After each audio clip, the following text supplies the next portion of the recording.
So good morning, everybody. My name is Danielle Sanders. I work at General Dynamics Mission Systems as a user experience generalist. Today, our program is going to be on how getting active can affect your mental drive. And notice the date is June 18th. Today is the observed national holiday of June 19th. So happy June 19th, everybody. As we've started already, people have been putting their title, their name, company, location, and what prompted you to come to the DLE the first time. So that's going to continue going on in the chat. We have a lot of people here joining from all over the East Coast today. I don't know, I haven't seen anybody outside of the East Coast yet come on, but if you are, welcome. We're always excited to split through our time zones here in the US. We do have a couple new people today. Welcome. And as we get started, I want to review a couple ground rules. Please keep yourself on mute when you're not talking. Use the chat box for comments and questions that are pertinent to our topic. We love to engage with you in the chat box. When you do talk today, we'll be in some breakout rooms. Make sure you reintroduce yourself with your name, title, and company. Mute for now. We will again open up during those breakout sessions. And at the end, we also have a quick poll. To receive Frank's bonus resource, we ask you to fill out the survey at the end, and that will be emailed directly to you. Okay, so our poll results.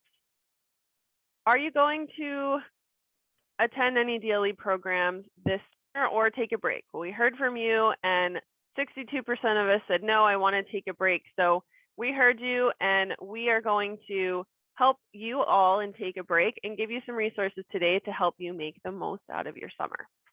I'd like to introduce Frank Fuentes today. After a tumultuous 2020 that included experiencing a layoff of the hospital design company, completing the rigorous certification program for becoming a licensed architect, and getting engaged, Frank made big dreams come true this spring.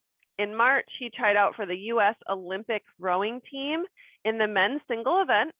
1 month later, he launched Fuentes Architecture, an architectural design firm with a specialty in residential design. An alum of the DLE 2016 retreat, he is a graduate of Syracuse University with a Bachelor of Architecture degree, which is a 5-year program.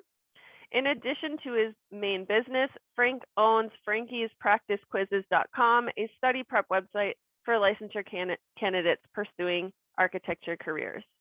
So please help me in welcoming Frank as he brings us through how to recharge, relax, and rejuvenate this summer. Good morning, everyone. So as you know, my name is Frank Fuentes. I am a lot of things. In 2016, I graduated from Syracuse University with my Bachelor of Architecture degree, a professional degree program that took 5 years to complete.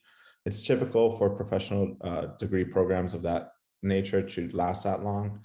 Included in my curriculum, I studied abroad in Florence, Italy, and Taipei, Taiwan. And I knew as soon as I graduated that I wanted to return back to my hometown of Miami to launch my architectural career. And so I did exactly that. As soon as I graduated, I started working at this large corporate office called Stantec.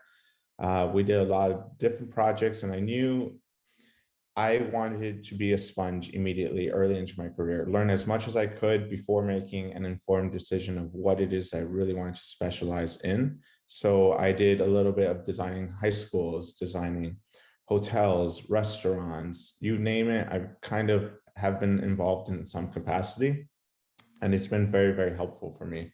In addition to graduating from Syracuse Architecture, I have fortunately recently gained my architecture license to practice architecture in the state of Florida, which is a huge feat and accomplishment for me because I'm not even 30 years old, and the average age of licensure in the US is about 42. It takes about 6 years in total to obtain your architecture license, and that amount varies depending on how you structure your career and whether you're fortunate to get the right cards played out to you. So for instance, you not only have to get your degree, it needs to be accredited. You have to take 6 exams. Each exam is about 4.5 hours long. And to sit for those exams, you also have to obtain 3,000 professional hours, ranging on the 6 exam topics that you would find in, or you would encounter throughout your career. And because of the way I was able to navigate my career, I started working at a large architecture firm at Stantec. About 2 years later, I moved on to a smaller pre-construction management firm, and then immediately after, another boutique architecture firm, which was involved in design, but essentially the antithesis of working for a large corporate office, because it was a small 10-person firm. And then ultimately, I moved to Array Architects, working as a hospital architecture designer. And then because of COVID, I was, I'm going to say this, fortunately laid off. You heard that correctly, fortunately. And the reason why is because had I not been laid off, I probably would not have had time to dedicate myself wholly to studying for the architecture exams. By the time I got laid off last year in June, maybe it's been about a year, I knew that I needed to put my butt to the table and just go to town with studying. And so by this point in time, I had passed 3 of the 6 exams. And the one thing I wanted to mention is the moment you pass your first exam, you now have 5 years to complete the other 5. And there have been people that I know personally that have not been able to complete all 6 exams within the 5 years. And it's unfortunate because then you have to start over from scratch. So I knew time was counting down. Despite COVID, despite these hardships that came out, I actually came out stronger because of it, and I made the most of my opportunity. And I'm hoping that my presentation enables you to try to make the most of what hands you're dealt, and try to constantly make the best of the situation you have. You have to, at least for me, I can only speak for myself, but you have to try to take control over the aspects that you can take control of, and not worry about the things that you cannot take control of. So obviously COVID, not really my fault here, but I'm trying to make the best of these little things. Obviously I was under a lot of stress in this situation. So while studying for my architecture exams to become licensed, I knew I needed something to keep me sane mentally throughout 2020. It was definitely a tough year. And I would say these past 4 years have been very rigorous in terms of my life in general. I personally identify as an athlete as well as an architect. If you were to ask me what's the before and after part of my life now, I would say before I was an architect and now I'm an architect. But before I got my architecture license, I would say the before and after marker of my life was making the rowing team at my college, Syracuse University. It's a Division I program.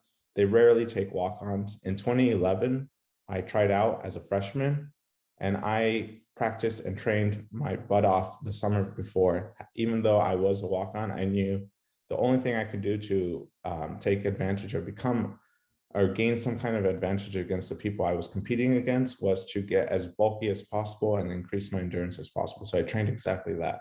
And I got my butt handed to me the first year. I thought I was going to definitely make it, because most things in life, when I study hard or train hard, I usually get. So it was a shock to me to actually fail. And I knew, okay, I'm going to get feedback. So I got feedback from the coaches. They told me what to work on. I worked on it that year and that summer. And then in 2012, I tried out again. And again, I did not make the team. And I was even more mortified at this point because I got feedback and I wasn't starting from scratch. I had some kind of program to follow, and yet it still wasn't enough. So I knew that what I considered to be my above and beyond, my threshold, was not the bar that they wanted me to be at. I needed to be even more above it.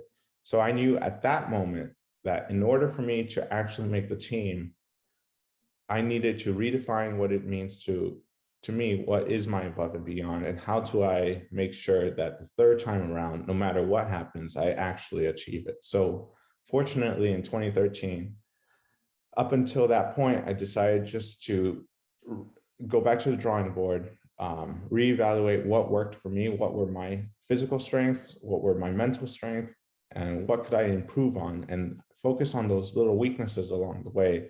And it wasn't anything dramatic. It was just a little bit here, a little bit there. I was just constantly reevaluating what could I do, maybe 1 week at a time or 2 weeks at a time, just focus on one thing. And that in itself was able to allow me to improve my discipline, so that by the time in 2013, when I tried out once again, They're like, this guy is the first person to ever try out 3 times in a row. It's either do or die at this point. So obviously I gave it my all again, as I had been giving it my all, but my all at this point in time was probably twice as more effective than the previous 2 attempts, just because I had experience, but I also knew I had a discipline of what I needed to do and what amount it needed to be. And in sport, sometimes it can be evaluated through objective metrics. In rowing, in running, in weightlifting, it's all about the numbers, right? How fast can you run? How fast can you row? How heavy can you lift? How many times can you do that X amount of weight in a given amount of time?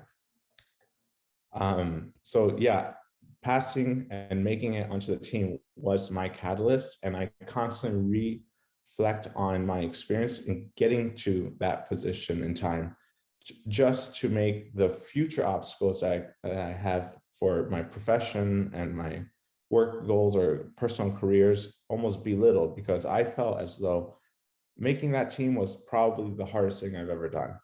It compared to passing my architecture licensing exams, which are 2 totally different things. One's almost extremely physical, one's very mental, but believe it or not, they actually are both extremely mentally required, just to accept the reality of what's required to pass and then to actually execute your strategy. So as I finally did pass my architecture licensing exams and make the rowing team, I knew that I just wanted to keep reevaluating myself consistently. And so I constantly reflect internally, what works for me? What can I do better? What did I enjoy out of the experience? And how can I recreate those experiences in the future? So while I was waiting for my architecture license to arrive in the mail, it took about 4 months for the US to approve it, and then the state of Florida to approve it. So in that 4-month period, I decided I have to do something that meant a lot to me and to a few people that I've told. I tried out for the US Olympic rowing team, and I knew 4 months was not going to be enough to make a dent, but for me, it was a personal bucket list and a personal item that needed to be done. So I trained in November of last year up until, I would say, early March, about 30 hours a week or so. And that included weightlifting, running, rowing, and cycling. And it's, in addition to the physical aspect of it, I also dedicated a portion of my time to mental exercises, breathing disciplines, just these little things that I felt personally that may not have been physically required, but for me, by focusing some time on the mental aspect of it, I could at least benefit on the day of the game, on the day of the competition, that I can trust myself, trust my body, and execute my, what I call my we mindset. I think of it as, if I'm rowing by myself in my own boat, I have no coach, I have no teammates in my boat. I'm all technically out there by myself, and it's true. Like, everyone in the singles are out there by themselves. It's not a one-on-one, it's you versus you, your body versus yourself. What can you do versus what you think you can do, and your doubt as well. So consistently, I was thinking of, how can I make sure to make the most of my experience? I wanted to employ the we mindset. So I thought every time I would focus on how I would talk to myself. It's not about what I can do, it's about what we can do, me as a body and me as the brain.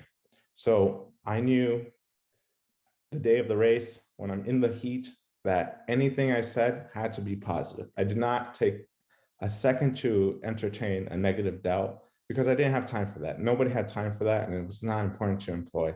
All you can do is focus on yourself and make the most of what you can do. Fortunately, I got 24th in the nation, which I was happy with. And it definitely planted the seed in that I was able to gain a lot of fitness in a short amount of time and really focus on transforming my mindset for that day of the event and that actual event in itself. So if I was to give you advice, I would say that you have to consistently realize and reevaluate what it means to be above and beyond. It's okay to fail, but it is not okay to not try. The worst thing you can do is not do anything about it. You have to give it a shot. Even if you are going to get dead last, even if you're out of your mind, try it, because after you try, you'll be able to understand. You at least have now a dart on the hopefully on the dartboard, and if not, then you're able to know, okay, how can I improve? Because once you made that one action, you can now reflect on it. You can't reflect on the future that you haven't done yet. And for me, that's what allows me to constantly overdo or outdo my opponents, whether it's in architecture or whether it's in an athletic competition. I started realizing that if I was given a program as to like a minimum amount of work I needed to do, or a workout that lasted an hour long, I knew that that workout was not an hour for me. That workout was going to be an hour and 10%. So whatever it was, I'm adding 10% because I know everyone's going to do an hour workout, but I needed to do more if I wanted to be better than them. So I needed to add a warm up and the workout and the cool down. And with that in mind, I would ask you, what is the minimum amount of work that you can do, or the minimum step, the minimum action that you can take to increase your discipline so that you set yourself up best for success? Thank you. Thank you, Frank. Welcome. I would like to open it up for a couple questions. I know, John, you had a couple. Jonathan Katz. John Katz. Yeah, feel free to put your questions in the chat as well. I did have some questions, Frank. I was curious how your physical training, preparing for the Olympics and in rowing, prepared you to launch and run your own business. Do you feel like it had a direct correlation to your mindset going into it? And do you feel like all that prep was a good precursor to launching your own business? Absolutely. It's a good question. I think personally, for me, I have felt that working out before my actual work day starts allows me to get a step up, a leg up against what I perceive to be my opponents in life. Just your coworker could be somebody that you may be objectively compared to. Nothing against your coworker. I'm sure they're great people. But when people are analyzing you, sometimes it's a matter of output. How much can you perform? How much can they perform? And who's giving more, or who seemingly gives more? So by giving an actual workout before the actual workday has started, at the time when I was working at Stantec or another multi-person firm, I knew that it paid dividends to work out before work. Or if you're going to work out after work, that's fine too. But sometimes it helps to play early. And for me, it satisfied my soul to actually get a little bit of happiness before the workday started. Yes, for sure. Love that. And what kind of practice, or what kind of thoughts or practices did you put yourself through to get your mind and body right, to get yourself in that right mindset to, not only pursue rowing, but then also pursue your own business? Did you do Believe it or anything not, special?